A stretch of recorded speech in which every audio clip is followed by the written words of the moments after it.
Sementara itu, akibat tidak membayar secara full THR, satu perusahaan migas di Prabu Mulih dilaporkan oleh 4 karyawannya ke Dinas Tenaga Kerja Kota Prabu Mulih.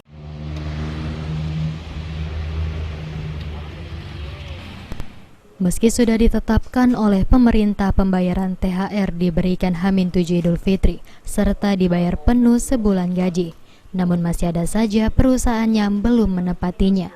Kadisnaker Prabu Mulih Sanjay Yunus mengatakan, per 17 April ada sekitar 4 karyawan yang melaporkan PT Sarna Gastikindo Utama ke Disnaker terkait pembayaran tunjangan hari raya berdasarkan laporan pelapor.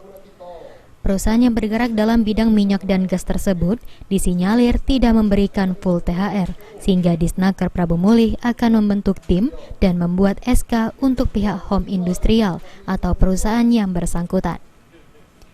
Sanjay Yunus menambahkan, seharusnya perusahaan wajib menaati surat keputusan menteri, karena apabila tidak dipenuhi, perusahaan tersebut akan didenda sebesar 5% dari gaji pokok dan dapat disanksi administratif serta penutupan usaha jika terbukti tidak memenuhi kewajibannya.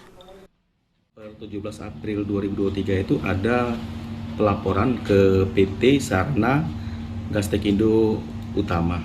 Itu perusahaan yang bergerak di bidang migas, minyak dan gas. Itu pengaduan masalah THR ya. Yang ada itu 4 orang.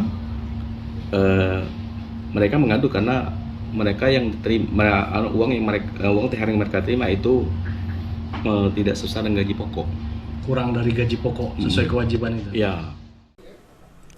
Sampai hari ini, baru satu laporan resmi diterima Disnaker Prabu Mulih dan ada sejumlah laporan di media sosial milik Disnaker, namun belum bisa ditindaklanjuti.